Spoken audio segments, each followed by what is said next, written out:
Çekmeseniz de bile görebilirsiniz. Çekmeyin.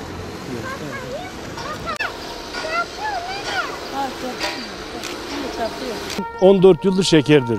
Şeker hastası. Şeker hastasıdır. Bu haberi televizyonda seyrettik.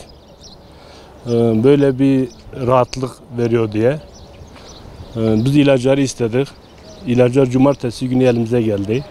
Cumartesi sabah kullandık. Salı günü bu hale geldi.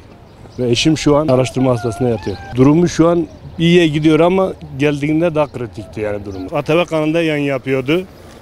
İsmini öğrendim. Diason diye bir ilaç. Şeker hastalıklarına son diye. Eşim de ısrarla iste dedi. Ben de istedim. Ve geldi, işim bu hale geldi. Ben davacıyım. Ben mağdur oldum. Diğer arkadaşlar, diğer vatandaşlar mağdur olmasın. Benim başıma geldi. Diğer bir vatandaşın da başına gelmesin. Bir an önce bunu yetkililere rica ediyorum. Bunu şey yapsınlar. Yani ortadan kaldırsınlar. Diğer insanlar da mağdur olmasın. Şimdi eğer insanlar buna güvenerek bunları yalıyorlarsa insanlar ölürler. Yazıktır. Bu tür şeyleri televizyonlara vermesinler. İnsanlar kan yorganlara alıyorlar, bir umutla yaşıyorlar. Ama maalesef ki öyle bir şey olmuyor.